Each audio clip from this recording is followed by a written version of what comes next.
Let's go here, and it's time to talk about Lord of Mysteries, the final episode, at least until we get season 2 and beyond. I know they have a huge plan here. I also know about the smaller episodes, the side stories that they're planning. I don't know if I'm gonna do videos on those. I'm probably still going to watch them. But this episode was emotional damage here, and Dan was the absolute Giga Chad, literally giving his heart to stop this Doomsday, and he reminded me so much with Erwin Smith from Attack on Titan, the way they look, also the way they act, and also their sacrifices, so to say. Damn, what an episode here. The majority of the episode is the fight. While it was cool, but I feel like the cooler parts are towards the end of the episode, and some big insane reveals, and left me like, wait, what, how, I have a ton of questions, but let's go through the episode and talk about it a bit. So, picks up from last week. We have the group versus Megos, out of control.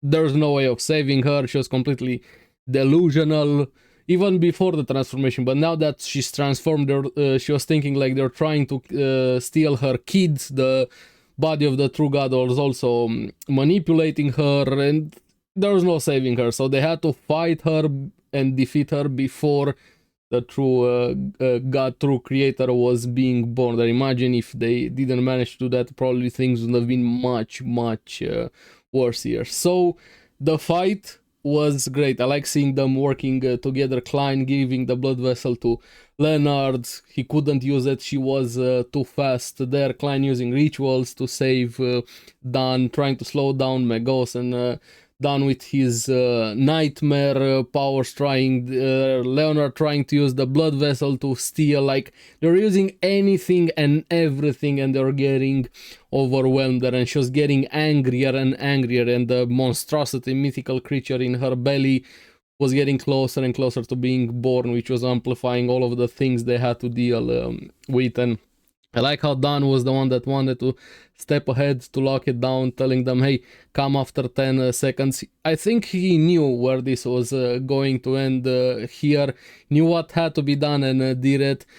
They gave him 10 seconds here, and the countdown. I really like the countdown there, slowly him opening the Saint Ashes here with the countdown, and those, I don't know, spider silk in a way, containing Megos there with the wraps, and she started melting from that, and even during that she was still able to slam them. Like, they're at the limit of being able to do anything against. It was this close between them, and they were a group, was only one out of control, and not even at peak power. Imagine if the baby was actually being born. But at the last second, I like how the entrance and one, Klein and Leonard enter there, and Klein with the sun powers engulfing Megos. I'm like, this is too easy. Like with the charm there, no, I have a bad feeling about this. It was close, sure, they're getting beat up, but there's no way this ends like this. And yeah, it's not over.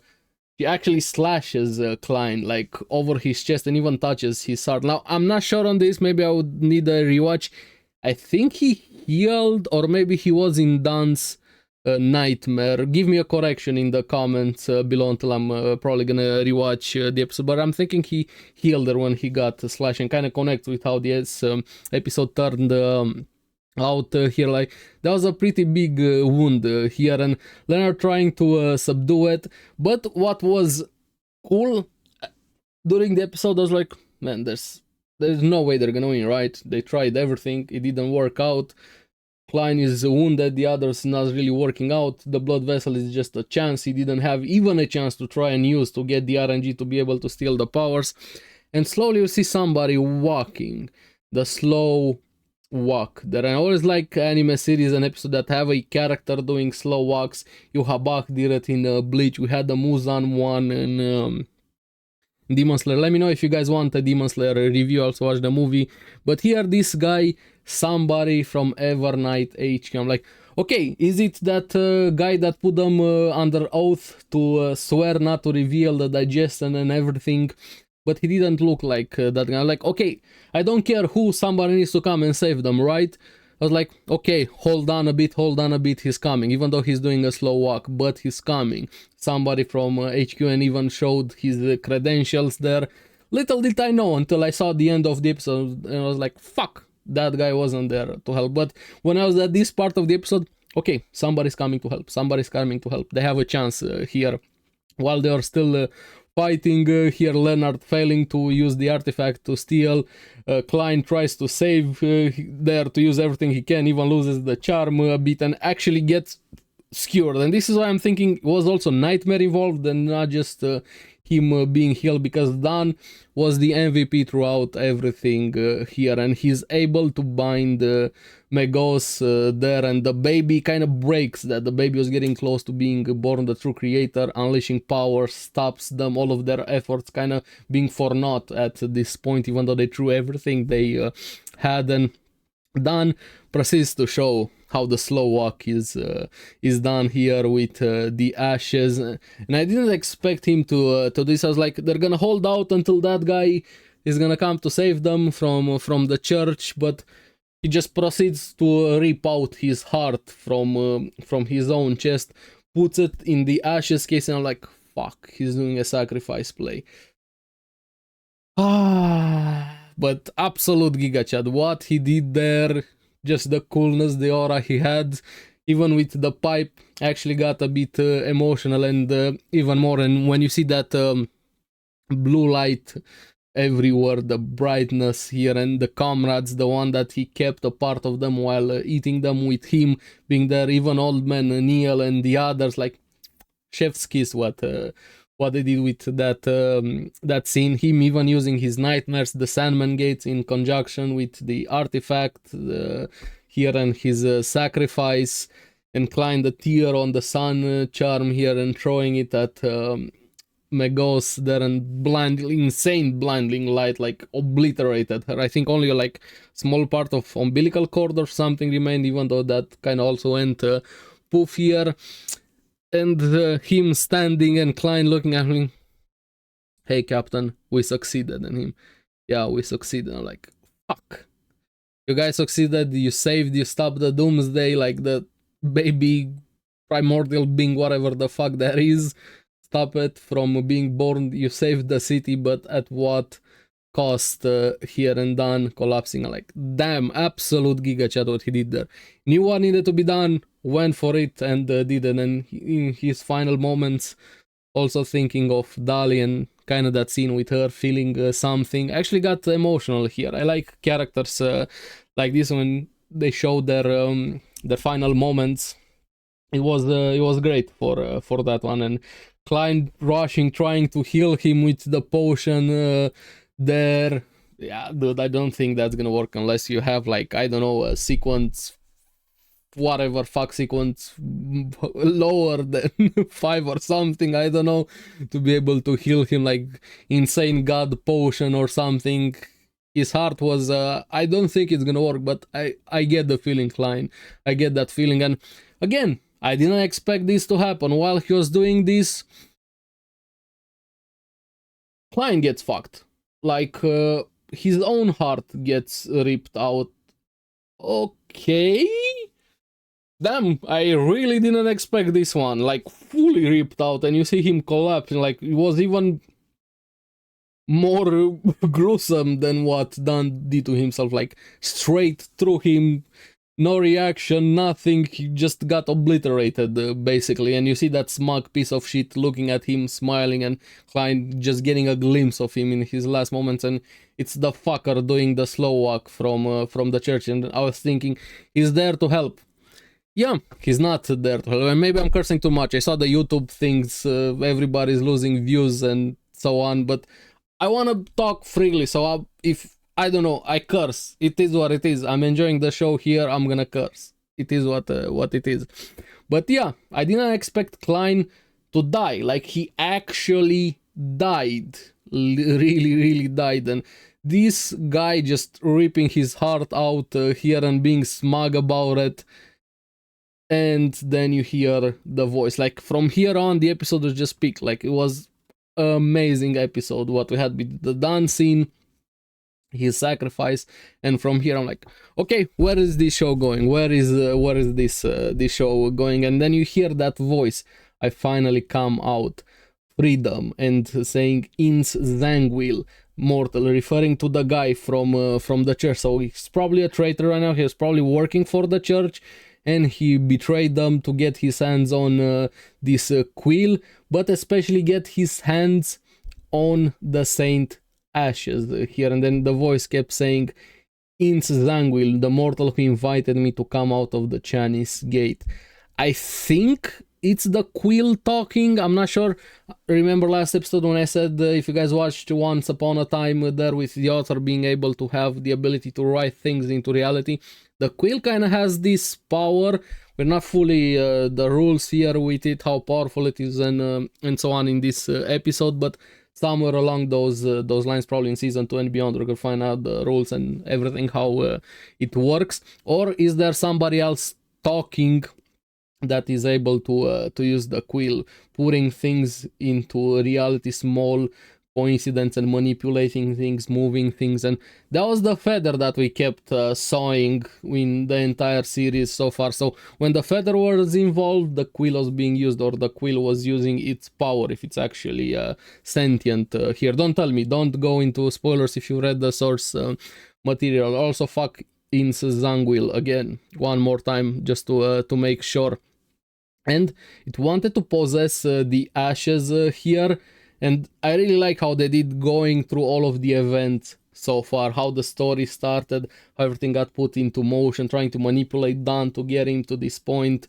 Just Dan was targeted by this quill and Insier, or whoever is using both of them at this point here. And you see, the original Klein, his suicide was supposed to work, but since it did, but Zhao, I'm sorry if I'm butchering the name, came into Klein's body, and he kind of became the anomaly in all of their plans, like interfering, messing their plans, helping others with the digestion, the potion. He actually put a lot of sticks into the wheel of their plans here. And of course, we still don't know how he actually came to this world, how he healed the first time, and also this time we're gonna talk about that. But the way they had those I don't know, wooden things, dolls, the way they had that scenes going through the events so far was really well done. And seeing Klein being the anomaly, interfering, and Ince kind of started hating him quite a lot, messing with his plans there. And Ince is the one that killed Klein. Klein here finally got that and consumed the ashes and advanced from a death pathway. I'm still not sure how you're able to also change pathways whenever you want. I don't remember if it was fully told in the series so far in the Donghua. Don't tell me if it's explained later on in the series. With the ashes here, from a death pathway, sequence 5 gatekeeper, to an Evernight pathway, sequence 4 Night Watcher. It's kind of like a demigod now, half human, half god. So it got really damn powerful here. So yeah, this was insane. Just the entire events being manipulated by this guy and the quill to get up to this point, to have done force his hand or put him into the position to actually have to take the ashes out, and Klein being the one that kind of messed their plans, but in the end it still worked out and leading them up to this point. This series is gonna be really good on a rewatch when you have more context. That's why a lot of series like Attack on Titan, Bleach, and others, Attacks and so on, if you rewatch them again when you have the context and you can pick up a lot more things, is gonna be much better. And now that you're used a bit more with the show, you're probably gonna pick up even more. And I'm sure you guys in the source material that you have read it picked up a lot of the details, and you know them already here. So yeah, this quill, is it alive? I'm leaning towards that way. Ince seems to be like just a piece of shit. Honestly, we're probably gonna see more of him. We also have the other gods, the Forsaken Lands, the guy that chose the name with the sun being part here, Derek, if I remember their name correctly and I'm not butchering names here.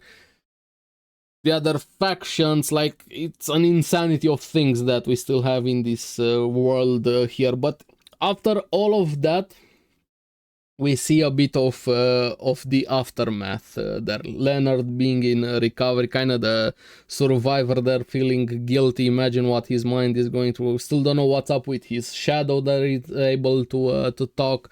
Gets a letter from HQ and also saying that they're investigating the Red Gloves, and he wants to join the Red Gloves here to also be part of the investigation. And I get his feeling he more than wants revenge for the people that he lost there. And the sad part, the bittersweet also, because I really like that scene, how they did it. We see Melissa and Benson, they didn't know what happened with Klein there.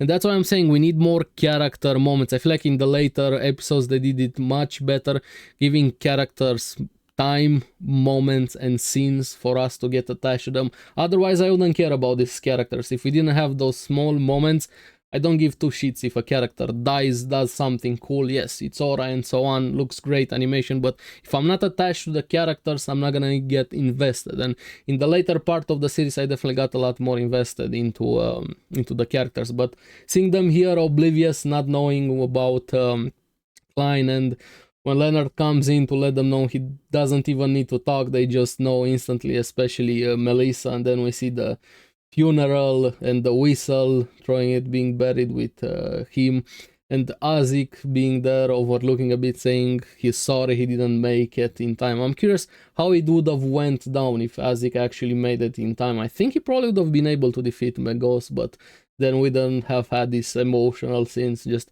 have a character come in and fix the problems. I'm kind of happy he didn't make it in time, but I do hope we get more with Isaac here. A really cool character, and he says he knows who the mastermind is, so he's probably gonna be involved also in the events moving forward. But from this point on, we see again Hornasis,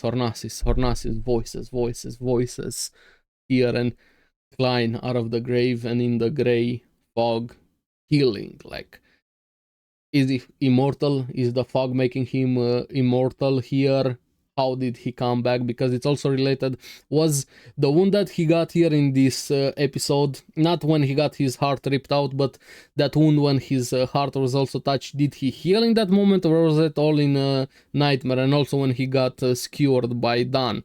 But here he definitely healed because he was actually dead. So he came back to life a second time or third time, depending how you look at it, if you count him being transported into this world, but he's alive again and healing. So it took a bit of time. Also, it wasn't instantly there. Imagine if you healed, you wake up in the grave and everybody's at your funeral. That would have been interesting here. And him also being confused, so he doesn't know how he came back, thinking, what am I now, an evil spirit, and starts trying to deduce, thinking about the quill, being able to turn written words into reality, Inns here, and doing the divination for Inns's, Lavenus's location, and the location for his desire to grow stronger, and they all point to the same location, back London. That's pretty much London, right? I'm not wrong. That gives me a lot of London vibes, and even the names here. And going to visit Dan's grave there, and really bittersweet with this scene here. After that, him looking over at his family there while they were home mourning him after the funeral. And I understood in a moment. I get why he didn't reveal himself. He doesn't want to put them in danger anymore. And imagine, how is he even gonna explain, hey guys, I'm alive, I had a respawn, I bought I don't know, pay to win something, and I came back. He doesn't even have an explanation. He's probably gonna be treated as a freak or something if he just tells them he's alive again. And what I really liked there, while they were walking, going shopping, Melissa and Benson, see flowers around them, confetti, everything, and this clown giving them the flowers, and I actually got really emotional in that moment. I get it, what he did, just telling them about joy but not fully revealing himself here. So yeah, beautiful bittersweet moment there. And then the last scene, also make sure you watch. There's a scene after the end credits here in Blackland, and I think it's him with a new identity, Sherlock Moriarty, and kind of funny, Sherlock Holmes and Moriarty being arch nemesis, and he kind of combined the names there and them going in London. So yeah, a lot of things to wait to be excited for in the future with the series here. If you guys enjoyed them, the videos and me going with it, I'm probably gonna do more when the series is back, so make sure you like and subscribe, join me here. I do more videos, other series also, and I probably got the fuck ton of things wrong about the series throughout here. I'm thinking maybe I'm gonna do a rewatch. I have a lot of things to also watch. I don't know if I'm gonna read the source material or do I wanna stay donga only for when it's back. I'm gonna keep debating that one. I'm not fully sure. I'm leaning staying more donga only. But let's talk a bit about the episode overall. It was great, probably one of the best episodes here. The emotional moments were there, the payoff for the Doomsday, like I said, is it gonna be worth it? If I do say so myself, it was worth it. So this episode was one of the better ones, but overall the series, it definitely had a rough start with the pacing, the overload of information there, rushing through things, jumping from scene to scene, to you're gonna get whiplash with the beginning there. But after a while, if you pay attention, you're also gonna start picking up more and more things, and they slow down and also give the characters and character moments more breathing room and time for us to get attached. Now, the strongest point of this series is the world building by far. It's one of the most interesting, and I really like the vibe, the atmosphere here, and I'm interested and curious. I have fuck ton of unanswered questions, to say the least. I hope they're gonna be answered moving forward with season 2, but yeah, I did enjoy the series. I'm glad I stuck with it here. I do hope you guys, maybe if you've dropped it for whatever reason, you're gonna have time right now to fully binge it now that the final episode is out. Hey, maybe you can also check out the dub. I actually didn't watch a single dub episode here, didn't watch the leak episodes either. I'm really curious, is the English dub better? How is it for just the donga only? I'm not talking about source material readers, or even that, if you guys as source material think the English dub is better or the CN dub. I like the CN dub, it doesn't bother me at all. Chinese language is a beautiful language. I also watch To Be Hero X, Link Click is also great there, so yeah. Fun series, definitely flawed here. I have a ton of questions, to say the least. I do hope they take some lessons in season 2. Slow it down, please slow it down, give it breathing room, especially a series like this. It shouldn't be about the action. While the action is cool, I much more care about the other things, the political things, the inner workings of organizations, countries, powers, and so on. I do want some action, don't get me wrong, but everything else is a lot more interesting than just throwing action figurines together and saying cool things about them in the background and rushing to the next action figurine scenes. I hope they learn a lot from this season. But animation, they cooked really hard. Sound design, voice acting was great here. I don't know, for a score it would depend for me. Like around a 7 I score, like for me a 5 is an actual mid series, like straight on mid. 7, 8 is what I'm leaning with this series right now. I have to think about it a bit more, and it's also gonna depend fully on season 2. If they do a better job, I'm gonna come back and rescore the entire series as consistently. That's how I score a series. Unless a season does something that stands out, either is really bad a season, I'm gonna score it way lower, or if it's better, I'm gonna score that season higher if it does something outstanding. But so far I'm feeling more a 7 around there for the series. So yeah, let me know what you guys think of the series overall, but especially this episode. What do you think of Dan, his sacrifice, how Klein came back and so on. Please don't go into spoilers if you've read the source material, and are you excited for season 2? And make sure to like and subscribe, helps me quite a lot. You guys get the latest videos on the series that I follow. So Keep enjoying Lord of Mysteries. Now we're gonna wait for it to come back. I do hope you guys enjoyed my videos. I probably, like I said, I got so many things wrong, but hey, I had a lot of fun with the show here, and I'm excited for more. So bye bye.